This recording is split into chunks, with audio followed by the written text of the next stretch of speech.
We're now joined by Dr. Jim Schwarz, the superintendent of Avondale Schools, who are also joining us every single day on this show on WAHS 89.5 Avondale Community Radio. Dr. Schwarz, thank you for being with us today. Thank you. Great to be with you. So how are you? How is your team at Avondale Schools? We're doing well. We're navigating the challenges as well as we can. School year is about to come to an end in most places. I would assume that's coming up very soon in Avondale Schools as well. Any challenges as we approach the end of the year still in this virtual education standard?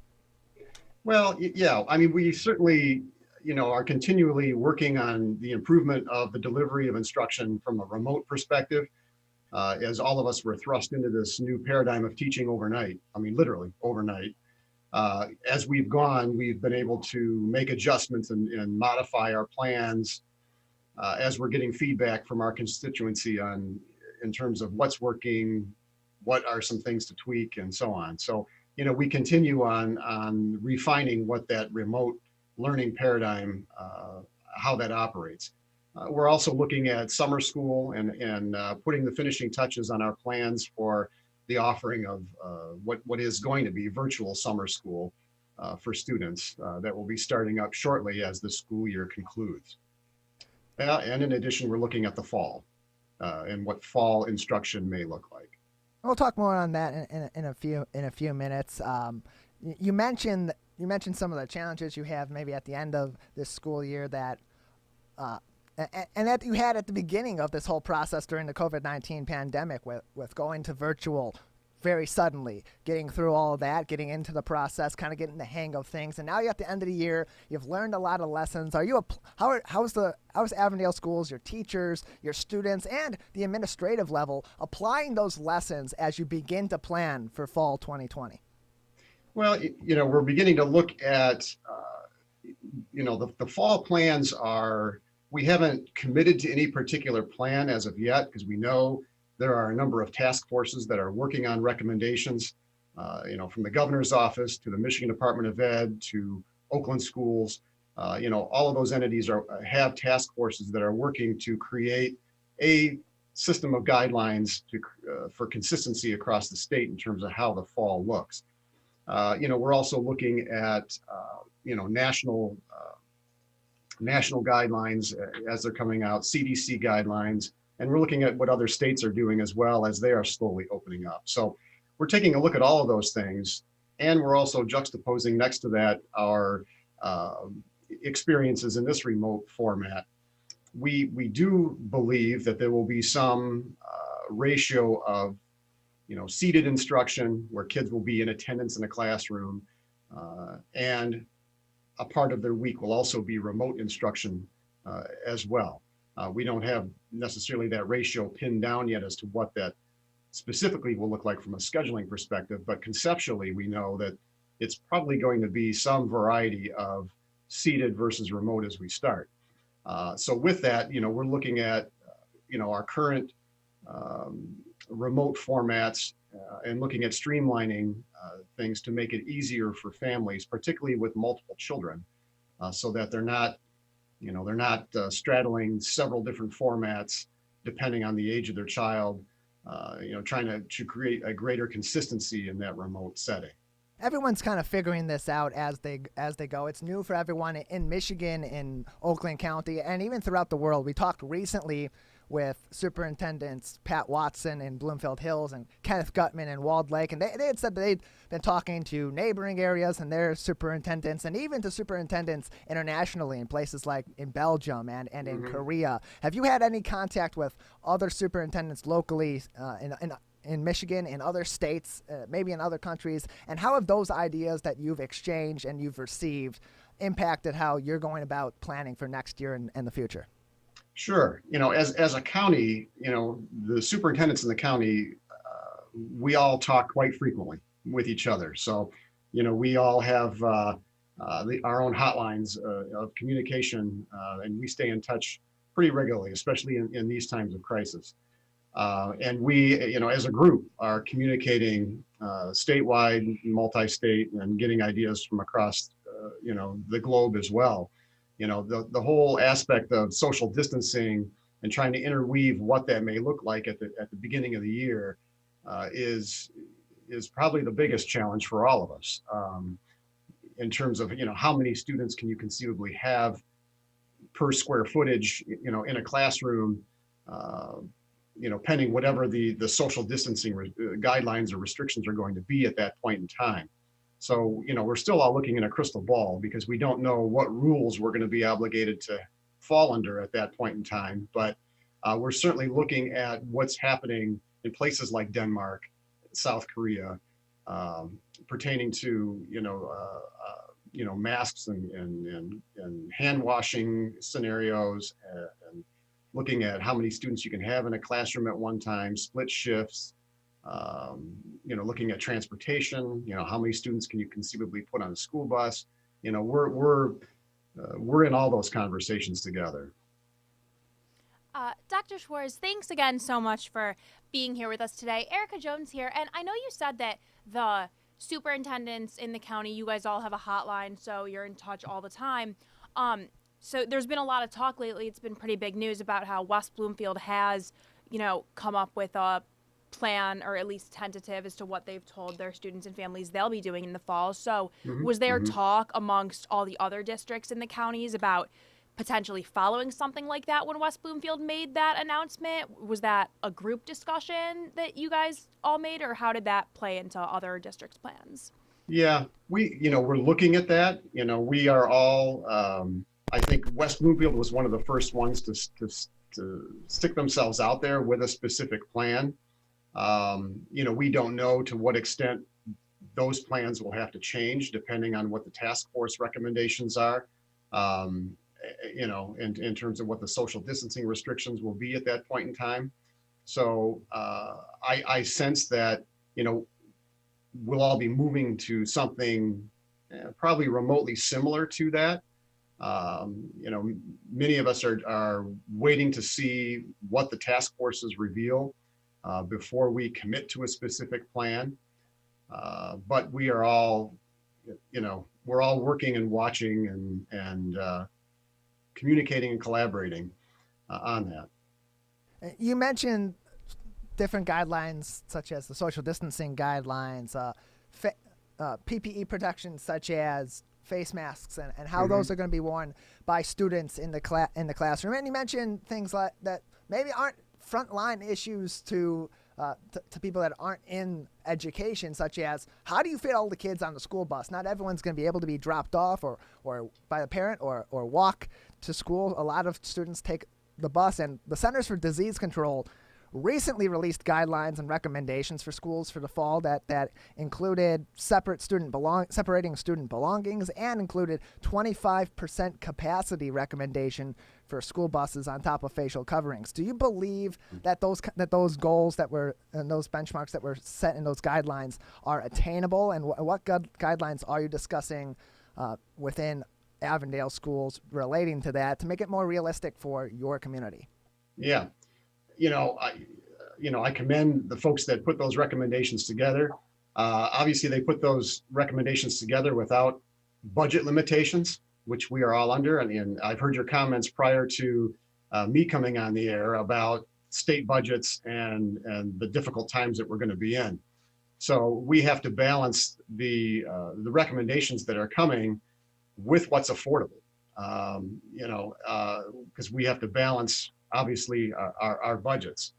So the state, is what we're hearing is going to be looking at schools with probably the historic cuts, just at a time when schools need more money. With students academically coming in, with students with social emotional needs, with social distancing protocols, all of that costs. And they're going to be removing significant dollars from schools at a time when we need more.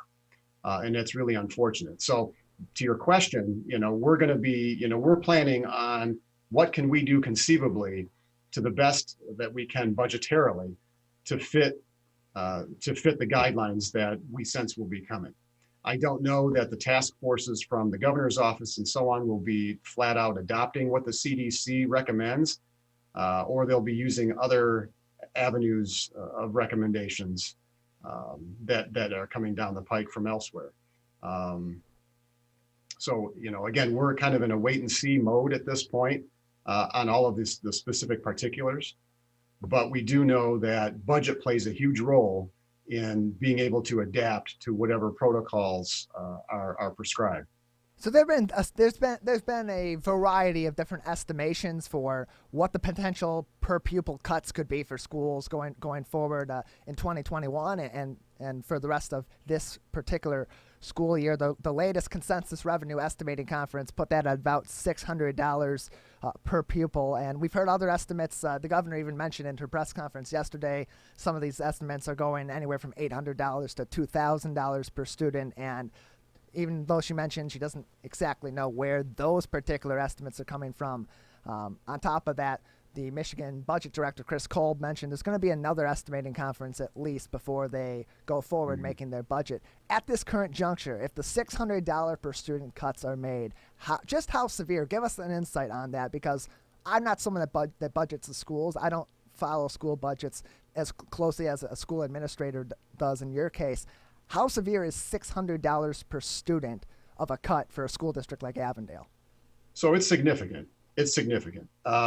We're talking, with for us, it's about $2.5 million that is to our budget that we have to seek, somewhere in the system to balance, and that's huge. When you're talking about a fund balance perspective for us, that is.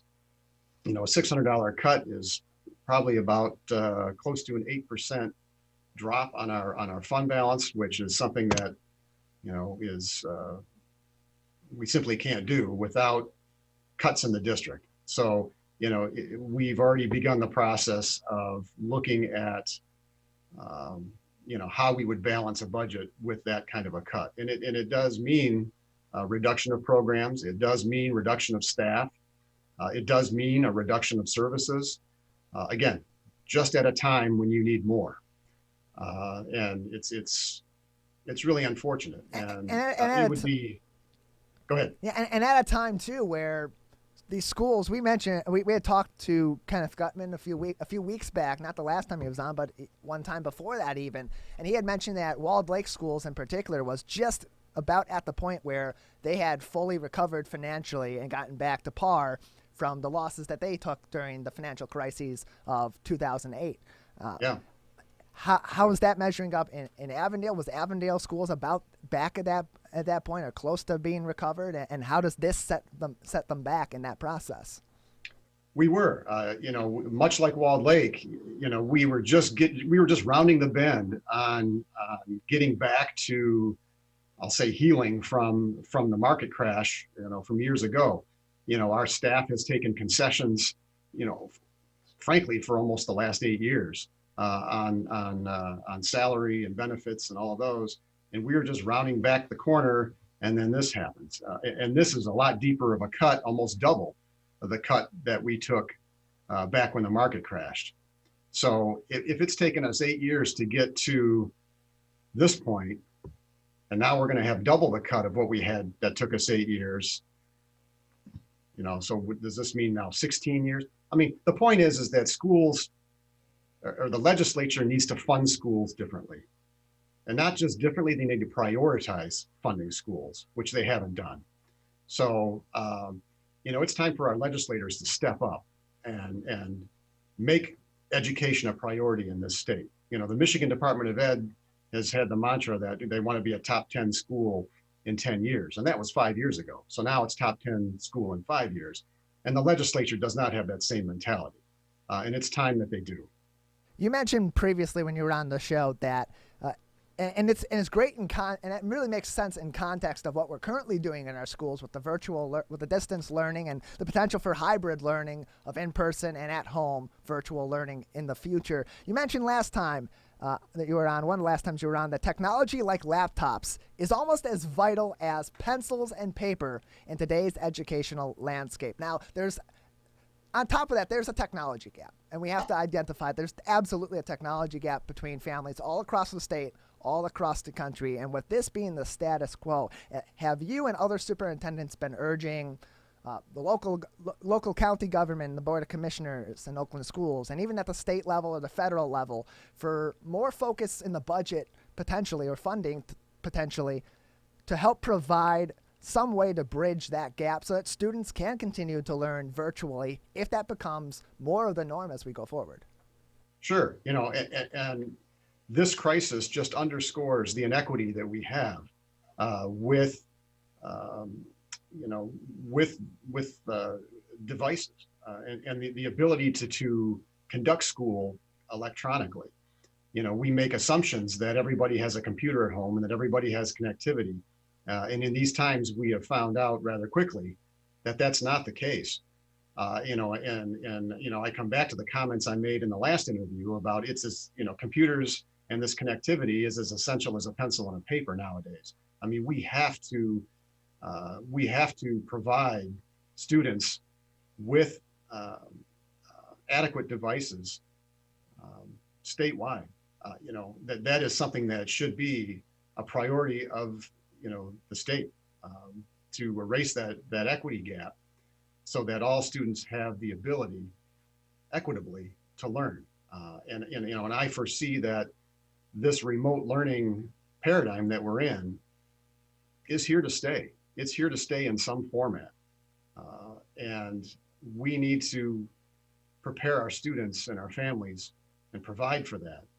Dr. James Schwarz, Avondale Schools Superintendent, just a couple more minutes before I have to let you go. So on that note, if we are unable to provide adequate technology, internet connectivity, laptops or tablets or some other device that allows these students to connect to their education system if they're participating in distance learning, if that's not going to be able to be provided to students in Avondale and in school districts throughout the state, what is that going to mean for the individual student, especially in those families that may not have the technology they need? Sure. If we can't provide for that, it's going to further drive the opportunity gap. It's further going to create a system of haves and have-nots, quite simply. And so it's imperative that we are providing equitably the tools for success, whether they're in the classroom or outside the classroom, so that we can mend what already is an opportunity gap. It's just going to widen the further that we go without adequate tools. Well, Dr. James Schwarz from Avondale Schools, their superintendent, hopefully we'll be able to get through this crisis smoothly and with the education of the child in mind first and foremost, and hopefully in the coming weeks and coming months we'll speak to you and we'll have some good news. Thank you for being with us today. Thank you so much. I appreciate it.